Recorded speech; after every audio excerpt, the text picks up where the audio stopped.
Today we're going to talk about ransomware tales. And why are we talking about ransomware tales? Well, quite simple. We're talking about cyber attacks. They happen far too often.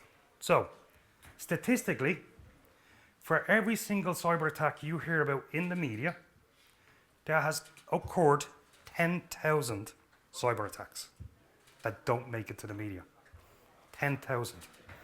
So, there's a lot of them happening, and there's a reason why a lot of them happen. Okay?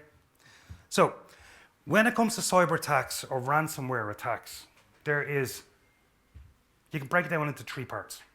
Three parts of every single attack. Okay? So, most major attacks involve the initial access, reconnaissance, and the delivery of the attack. So, initial access. The number one on the list here is RDP. Strangely enough, RDP. Still today, the number one initial access method. Has anybody heard of Shodan, the search engine? So on Shodan, you can do a search engine of devices. So I went to the Shodan last week and I searched up Windows Server. Came back with 5.4 million Windows servers connected to the internet.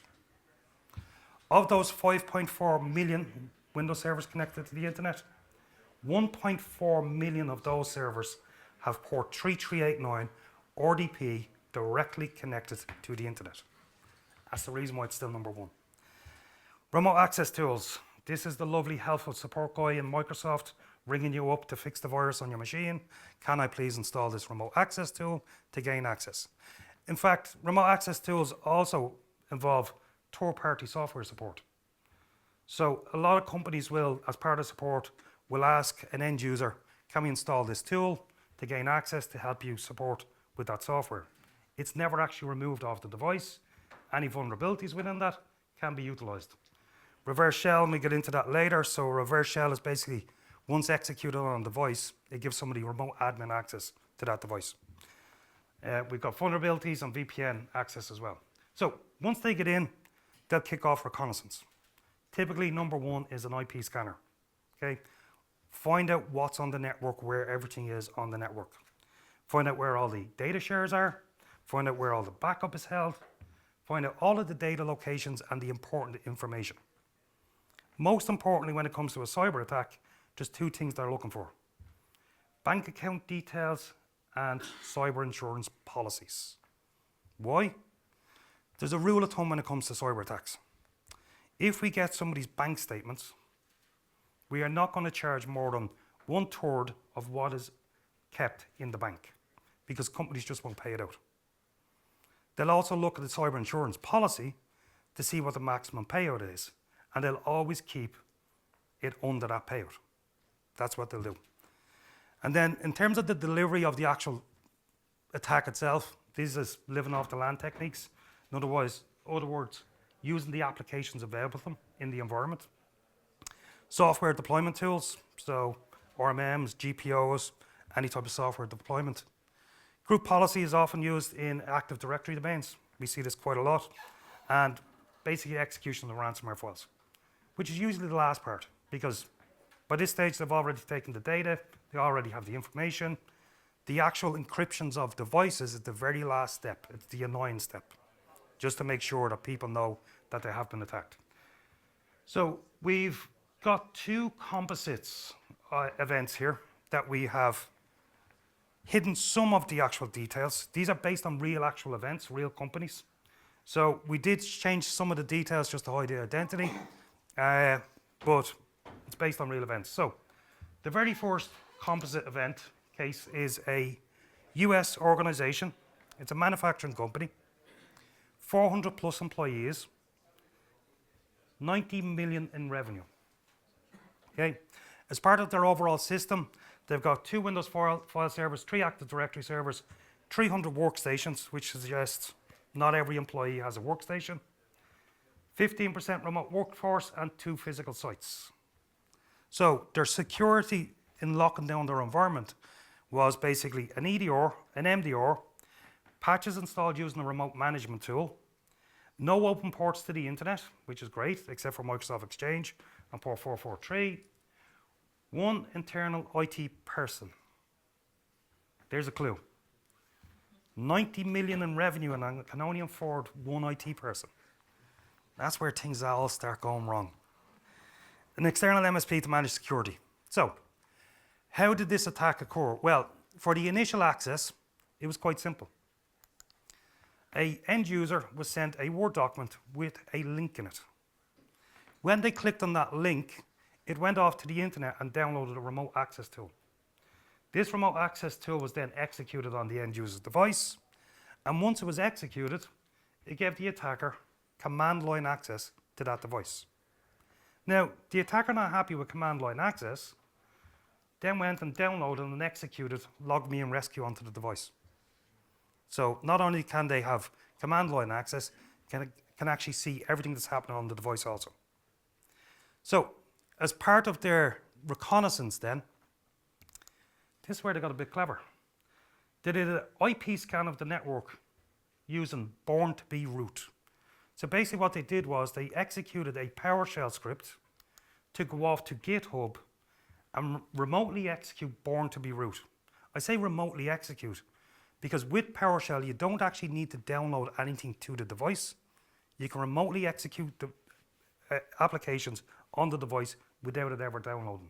Why is this important? Well, when it's done this way, it's done in extended memory. Your antivirus and your EDR is not going to see it happening. Doesn't see it, doesn't find it, unless it's doing scanning of the memory. In this case, it was able to evade the EDR and do a full scan of the entire network. So, what did it find? Well, it found out where the Active Directory server was, and then it brute forced the Active Directory using the netuse command. Okay? Just use netuse, netuse, netuse for every single user, every password possible until it broke it.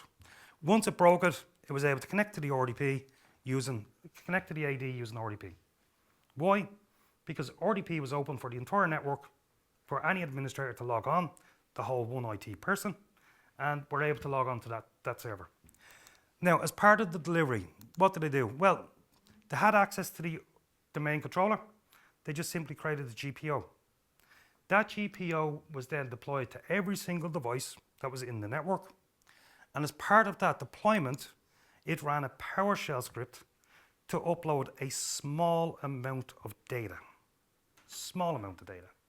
Why a small amount of data? Because the first thing the EDR and the MDR would have seen is a large amount of data egress and would have stopped it there and then. So they just took a small bit from every single machine. Once that was done and they were completed and they had enough data, they then executed the PowerShell script to carry out the ransomware, the encryption of the devices. Very simple, very straightforward, very easy. So, in this case, how would we have avoided this from happening in this environment? Well, look, when it comes to Word, we're not going to block every single link in every single Word document because anybody that has ever written a thesis has now failed because there's no references whatsoever. We can't block access to the internet to Microsoft Word. That's the way we work today. However, in this case, that link went off and it downloaded the remote access tool. Again, Word downloading something is not too bad. However, it was the execution is where we could have stopped this. Quite simple and quite easy. We at Threatlocker believe in zero trust. We implement zero trust, and the true meaning of zero trust is only allow access where access is required. In other words, only allow the applications we need to run in your environment. Run and block everything, good, bad, or indifferent. In this case, the execution of this particular file would have been stopped and blocked right there and then, and that was it. Attack was over. Never went any further. However, if we were to allow that to run, it's going to download another application that we haven't trusted. Again, block and deny, untrusted software, particularly remote access software. Now, in the case of the actual reconnaissance, we would love to be able to stop PowerShell from running in every single Windows environment, but if we were to, we're going to break a whole lot of Windows machines out there. Because unfortunately, Microsoft Windows requires PowerShell to run. Every single attack group in the world know this, and that is the reason why PowerShell is actually involved in over 70% of ransomware attacks, either through data exfiltration, data reconnaissance, it is used because it's on every single Windows device. However, what we could actually do is we could ring fence PowerShell. We could say, okay, well look, PowerShell you can run, but you cannot access anything on the network. You cannot go out to the internet, you cannot access my data, you cannot do anything on the device. Yes, you can go off to Microsoft to download updates, you can access my system files, but that's it. You don't need access to anything else. Let's just stop it there and then. So it going off to GitHub would have been blocked and denied. Active Directory. Now this is where the EDR should have actually picked this up. Multiple failed logins to an Active Directory server is a definite part for the EDR to pick this up. There's no reason why it shouldn't have been picked up. And then access to the actual server itself.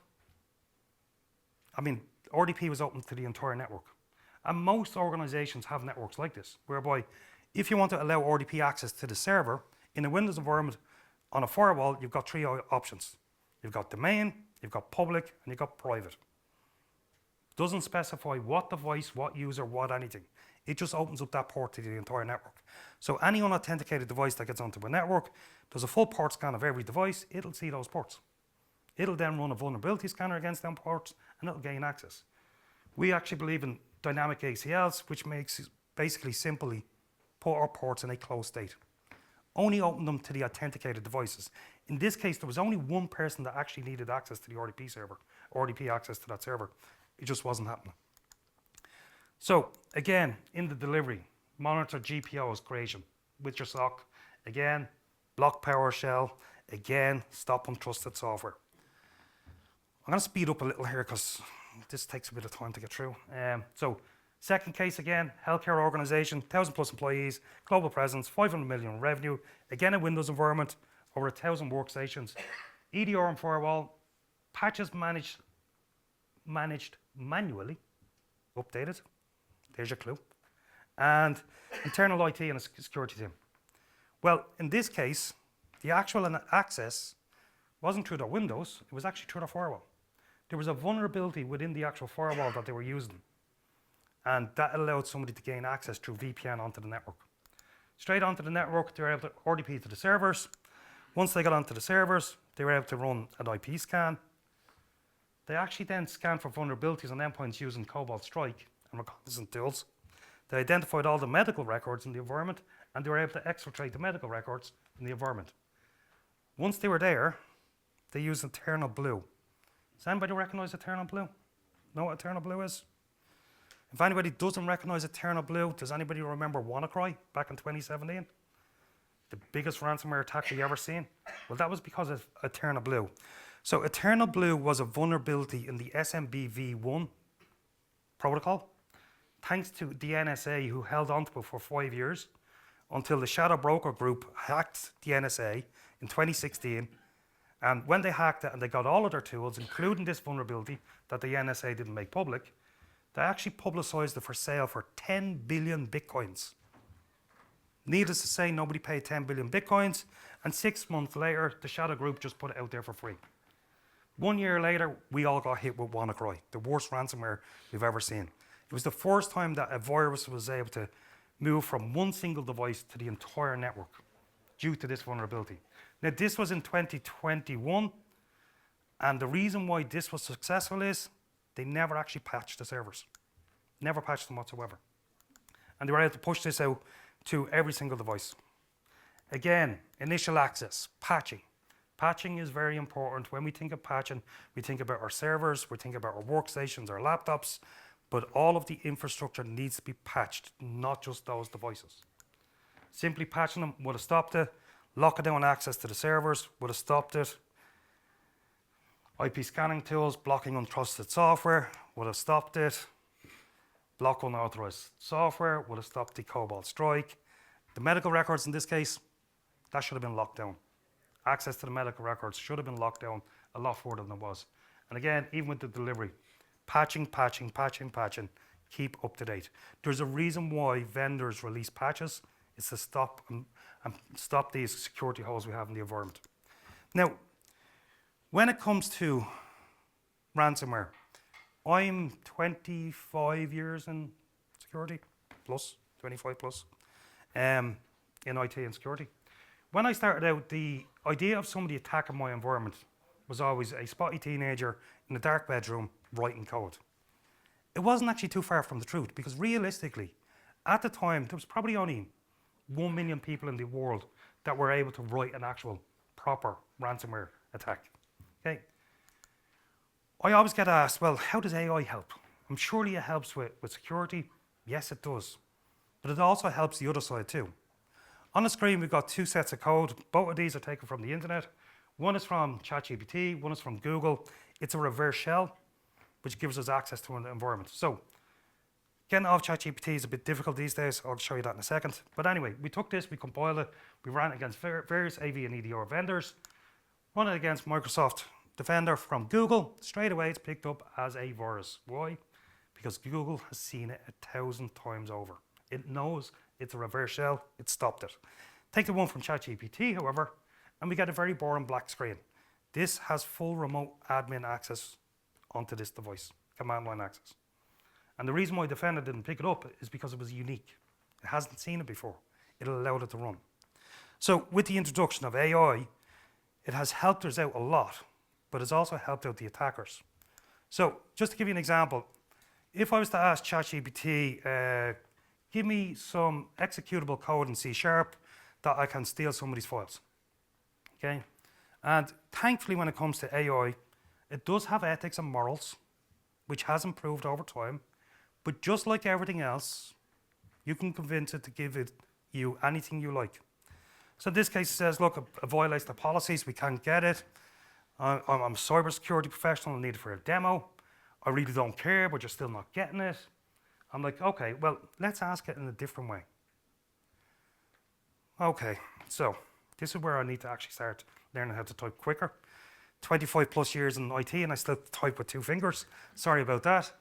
So I basically said, okay, can I please get C# code to back up all of my files, actually to find all of my files, and back them up to Google Blob Storage. Come on. Yes, I am really slow at typing. Absolutely. There you go. So what can I do with this code? Very simply. I can just take that code and I can put it on a simple little device like this, which is a USB rubber ducky. For anybody who knows what this is, it's not a storage device, it's actually a keyboard. I plug it into your machine, it'll then execute scripts on your machine as if I was a user sitting there. I get a little sticker and I write confidential on it, and I just drop it anywhere. Curiosity is what kills the cat, and now I've just exported somebody's data. Very simple and very easy. But not only can we do it for exporting files, we can do it for anything. With ChatGPT, okay, well, give us the code for a reverse shell. Initially, when we did the reverse shell, it was very simple. We said we were doing a demo. It gave us the code. That was 4 years ago. Now it's all about violating policies and usage policies, so you can't do that. So if you say, I understand, but I need it for demo purposes, it'll still say no. It'll say no, no, no, no, no. But when you think about it, what is a reverse shell? Okay? A reverse shell is an executable run on a device which gives somebody remote access to that device that allows them to execute code on that device. What do we manage most of our environments with? A remote management tool that does exactly the same. It is an executable on a device that gives us remote access to that device, and it allows us to carry out tasks on that device. So I just said, ChatGPT, write me a light RMM tool with a server and a client in C#. Absolutely, here you go. There's your reverse shell. Okay. My point here is, when I started out in IT, there was very few people that were able to write a successful ransomware attack and know the knowledge to write this code to gain access to environments. With the advance of AI, that's now changed to 6 billion people out there. You don't need the knowledge to actually attack an environment. You can do this quite simple and quite easy. Okay, so yes, AI does help us in security, but yes, it doesn't help us also. So when it comes to Threatlocker, we have an easy solution. We push out an agent, it learns everything that runs in your environment, it collates all of those policies, and then we go and lock down your environment. Once locked down, anything whatsoever that tries to run in your environment, good, bad, or indifferent, gets blocked and denied. We're not looking for every new ransomware that's written out there because, to be honest, just far too many of them to be written. One of the biggest issues of relying on EDR and MDR solutions is it's a detection and response. It needs to know that something is bad in order to stop it or remediate it. We're just stopping it from happening in the first place, being proactive about it. And again, we will give you a full list of all of the applications that run in your environment. I'm with Threatlocker over 4 years. I did join in the midst of COVID. When I used to do the onboarding with clients, we'd go through this list of all the applications we learned in the environment. There was 2 applications we learned more so than anything else. One was called Caffeine, the other one was called Mouse Jiggle. Sound familiar? Yes. Most people sitting at home, click on Mouse Jiggle or Caffeine. It does this for 3 hours, keeps you live and logged into Teams, so you can have a 4-hour lunch break and do the dishes, do all the washing, maybe cut the grass while you're working remotely during COVID. We identified it. Now, a lot of these organizations were like, but none of these users have admin access. They don't need admin access to install standalone applications, to run standalone applications. They don't need admin access to install 80% of their Microsoft store. They don't need admin access for browser extensions to have full access to users' browser data and passwords. They don't need admin access for any of this. Again, your organizations are running these applications, and a lot of risk management and risk people come up to me and go, well, how do we reduce the risk? Well, unless you know what's actually running on every single device, you don't know the risk. And that's the thing.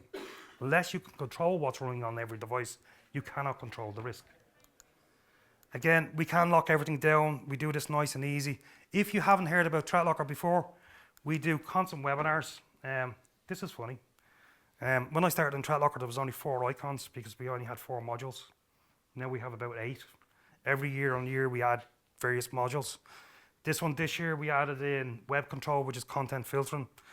We've also added in Microsoft 365 controls. One of the very good ones is we have a lockdown to Microsoft 365 environment, which basically says from a trusted device, which has Threatlocker installed on it, or a mobile device that has the Threatlocker app on it, I can access Microsoft 365. Any other device in the world that tries to access my Microsoft 365 environment is blocked and denied. So even as an end user, if I'm stupid enough to put my username and password into a dodgy website, even if I pass my MFA code to it, it has stolen my token, it cannot log into my Microsoft 365 environment. And that's one of the key attacks these days. If you haven't heard from us or about us before, we do constant webinars. We actually only launched one last week, which is 100 days to secure your environment. Yes, we are American and Trump is in 100 days. God believe us. And basically, it's not just Threatlocker related. It's how you can secure your environment.